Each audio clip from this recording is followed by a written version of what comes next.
အဲ့ဒီရည်တဲ့ယောက်ျားကသူအရှင်အာနန္ဒာအလားဟုတ်လားအလွန်ဆင်းရဲတယ်အဲ့ဒါသူ့လိုပဲဆင်းရဲတယ်မိမတယောက်နဲ့ညားတယ်အဲ့ဒါနောက်တော့သူရေထမ်းရောင်တော့ကလှက်ပတ်ပြီးတော့ရေထမ်းရောင်တော့ကငွေဘူငွေရှန်လေးရှိလို့ဆိုပြီးတော့ပဲဝက်မျှတော့အသက်ပြာတဲ့အသက်ပြာတော့မရှိဘူးနော်ဟုတ်လားအဲ့ဒါလေးကိုသူကဒီမြို့ရဲ့ဥဒ္ဒတိုင်းအုတ်ခဲကြားလေးထဲမှာသူအမှတ်အသားပြုတ်ပြီးတော့အဲ့ဒီပတ်စံလေးပဲဝက်ကလေးကိုမသိအောင်အသားလေးဖွက်ထားရှိဟုတ်လားဥဒ္ဒတိုင်းကြားလေးထဲမှာဖွက်ထားအဲ့ဒါနောက်တော့သူဟိုဆင်းရဲသူမှလည်းအိမ်အောင်ကြတော့တဏှာပြောင်းသွားကြတယ်သူတို့ဟုတ်လားအဲ့ဒါလိုနဲ့သူဒီပဲဝက်ကိုမေ့နေတယ်သူဟုတ်လားအဲ့ဒါနောက်တော့ပွဲလန်းတပင်ကြီးတစ်နှစ်တခါသူတို့မှကျင်းပတာရှိတယ်အဲ့ဒါလူတွေကရုံနဲ့ပွဲသွားကြမယ်ပြင်ညဆင်းကြတော့သူတို့လည်းမရတာလည်းပဲဟာတို့လည်းပဲပျော်ကြမယ်ပါကြမယ်ပွဲသွားကြမယ်မောက်မှပတ်စံရှိလို့လားပတ်စံမရှိဘူးအော်ငါအမှတ်ရတယ်ရှိတယ်မြောက်တကားမုံမှာငါပဲဝက်များတောင်ငါထည့်ထားတာရှိနော်အဲ့လိုပြောတဲ့ခါကျတော့မိမကိုပြန်ပြီးတော့မိမကလည်းသူရှုထားတာသူ့မှာလည်းပဲဝက်ရှိတယ်ပေါင်းလိုက်လို့ရှိရင်တပည့်ရမယ်ပေါ့နော်အဲ့ဒီတပည့်မြတော့အသက်ပြကိုတဲ့စာရတိတိကျကျရေးထားတယ်နော်တဖို့ကိုနတ်တာဝယ်ပြီးတော့လိမ့်ညမယ်တဖို့ကိုပန်းဝယ်ပြီးတော့ပန်းညမယ်တဖို့ကိုတော့အရက်ဝယ်ပြီးတော့တောက်ကြမယ်နော်စင်ရသားတဲ့သူ့ထွာလေးနဲ့သူ့မှာလည်းပျော်စရာရှိတာနော်ဟုတ်လားအဲ့ဒါနဲ့သူတို့ကအဲ့လိုစီမံကိန်းချဒါပေမဲ့တကယ်ပဲဝက်ကသူ့လက်ထဲမှာမရှိသေးဘူးမြောက်တကားမုံမှာမြောက်တကားမုံကဘလောက်ဝေးတာတော့ဆိုတော့ယူဇနာနဲ့ခြီးပြီးတော့ဝေးတယ်အဝေးကြီးသွားယူရမှာဟုတ်လားအဲ့ဒါနဲ့မိမဖြစ်တဲ့လူကသွားယူကြည့်အဲ့ဒါနဲ့ပေါင်းပါအလုတ်ဖြစ်မှာတပည့်ပြည့်မှာအလုတ်ဖြစ်မှာသွားယူကြည့်ဆိုတော့အဲ့ဒါမိမသွားယူခိုင်းတော့ပျော်ရွှင်ပြီးတော့တခါတဲ့ပစိုးလေးတစ်ထည်ရှိတာသူ့မှာအပူကအဲ့ဒါလေးကိုခေါင်းပေါ်တင်ပြီးတော့နေဘူးကြီးထဲမှာသွားတယ်တဲ့မြောက်တကားမုတ်ကိုဟုတ်လားအဲ့လိုသွားတဲ့အခါမှာဒီမင်းရဲ့နန်းတော်ဘဝကနေကြည့်ရင်မြင်ရတဲ့နော်တလင်းပြင်ကြီးမင်းရင်ပြင်ခေါ်နန်းတော်ကတော့မြို့ရဲ့အလယ်မှာတိဆောက်ထားမယ်ထင်ပါဒါသူအဲ့ဒီနားလေးကိုရင်မြန်းနေဖြတ်သွားနေရလဲအလုံးမကိုပူတယ်နေရပူလို့အရေးရှိလားဆိုတော့အရေးလည်းမရှိဘူးဖြတ်လန်းကနေဖြတ်ချအောက်ကသဲရလဲပူမပူအပေါ်ကနေရလဲပူမပူဘာခေါင်းဆောင်မှလည်းမပါဘူးအဲ့ဒါပစိုးလေးခေါင်းပေါ်တင်ပခုံးပေါ်တင်ပြီးတော့အဲ့ဒါသူတချင်းတကြောကြောဆူပြီးတော့သွားတာတဲ့ဟုတ်လားအဲ့ဒါကိုအတန်ကြားတဲ့အခါကျတော့ဘင်းကြီးကလေးသားတော့ဗရင်ကနေလှမ်းပြီးတော့ကြည့်တဲ့အခါအော်ကြည်သားဒီလောက်နေပူနေတာအောက်ကမြေကြီးကလည်းပူတိတိကျကျကြည့်တယ်ဘယ်နဲ့လည်းမပါဟုတ်လားဒါပေမဲ့နော်စင်းနေရသွားနေတာတော့မဟုတ်ဘူးနော်လို့သွားတယ်တချင်းဆိုပြီးတော့သွားနေတာဟုတ်လားအဲ့ဒါနဲ့သူ့စိတ်ထဲမှာဘုံထင်ပါလေနော်ဘုရားလောင်းငါရှင်မေကြီးအဲ့ဒီစင်ရသားကရှင်အနန္ဒာလားသူမြင်တာနဲ့မေတ္တာတက်ဝင်တဲ့သဘောဖြစ်မယ်လို့ထင်တယ်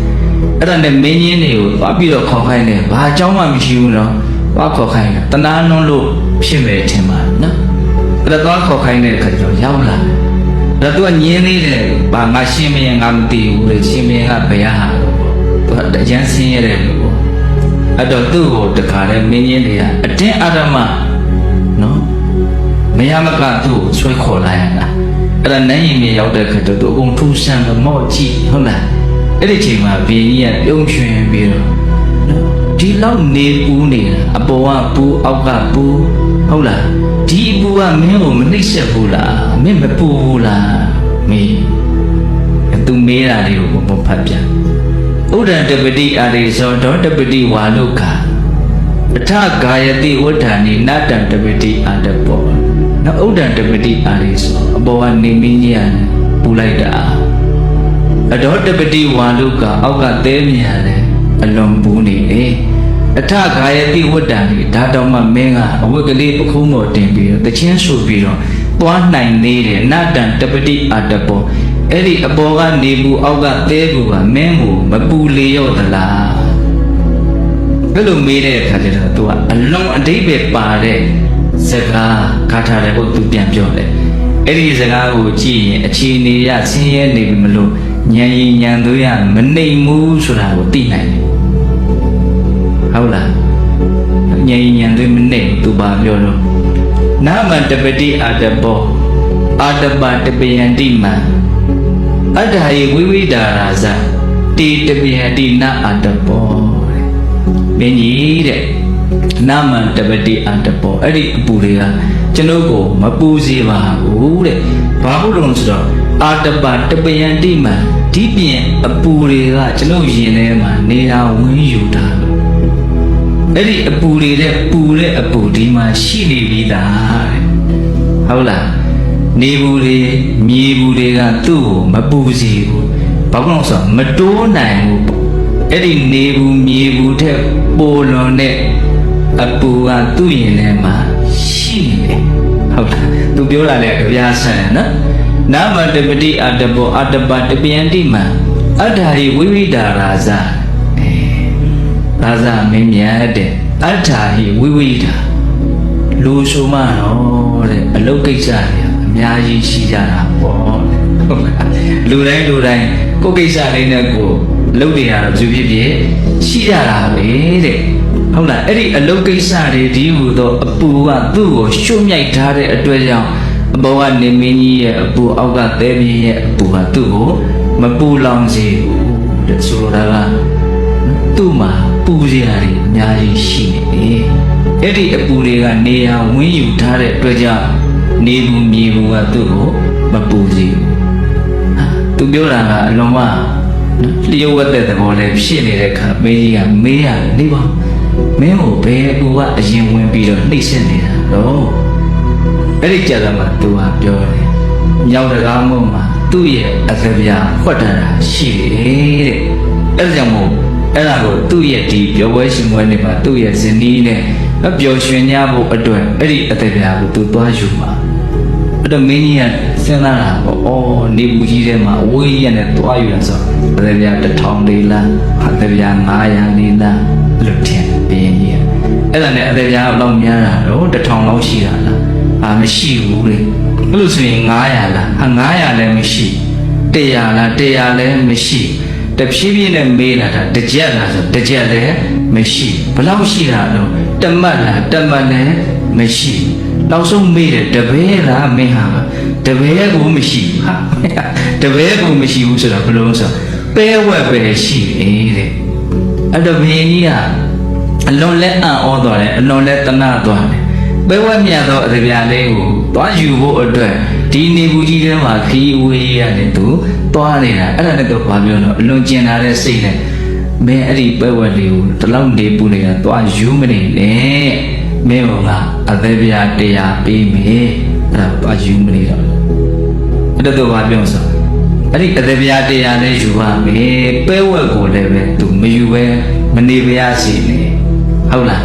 အဲ့လိုဆိုလို့ရှိရင်ငါအသဗျာ200ပေးမယ်မင်းမသွားနဲ့အသဗျာ200ကိုလည်းယူပါမယ်ပဲဝက်ကိုလည်းမစွန့်နိုင်ဘူးအဲ့ဒါနဲ့တိုးပြီးတော့ပေးတာအသဗျာ1000လည်းယူမယ်ပဲဝက်လည်းသွားယူဦးမယ်အဲ့ဒါနောက်သူ့ကိုဂရေနဲ့ချီပြီးတော့ပေးတယ်ဒါကအကြောင်းမဲ့ဒီလိုတွေပေးနေတယ်လို့ဘုံကတော့မယူဆပါဘူးနော်သူတို့ရဲ့ဒီပါတော့တယောက်ပေါ်မှာရှိနေတဲ့နော်မမြင်နိုင်တဲ့တန်ရောစဉ်အနှောင်ဖွဲ့ရှိမယ်လို့ဘုံထင်ပါတယ်ပေးနေရအဲ့ဒါနဲ့နောက်ဆုံးကြတော့သူ့ကိုဘယ်လောက်ထိပေးတော့ဆိုလို့ရှိရင်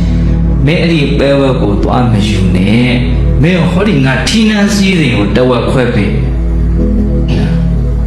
စိတ်ကူးရင်ဆန်တယ်လို့လဲဆိုရဆိုရင်တော့ဆိုနိုင်တယ်ပေါ့နော်ဒါပေမဲ့လောကမှာတချို့ကိစ္စတွေကစိတ်ကူးရင်တာလည်းတောင်စမ်းကြတာလေးတွေကလည်းရှိတတ်သေးတယ်မယုံလို့တော့မရဘူးလို့ပြောချင်တယ်ဟုတ်လားအဲ့ဒါနဲ့ဘုရားလောင်းကသူ့ကိုတိုင်းပြည်ရဲ့တဝက်ပေးမယ်လို့ပြောတဲ့အခါကျတော့သူလက်ခံအဲ့ဒါသူ့ကိုအတ္တမတကမဲထက်ဝက်မင်းလို့ခေါ်တာပေါ့ အဲ့ဒါသူမင်းဖြစ်ပြီးဆိုတော့အချမ်းရံလေးနဲ့ထီလူဆောင်ပြီးတော့စင်စီးပြီးတော့စောစောကပဲဝက်ကိုသွားယူတယ်တဲ့နော်ဘာလို့သွားယူအောင်ဆိုတော့သူကဒီပဲဝက်တွေကကျေးဇူးရှင်ဆိုတဲ့သဘောအနေနဲ့သွားတာလေ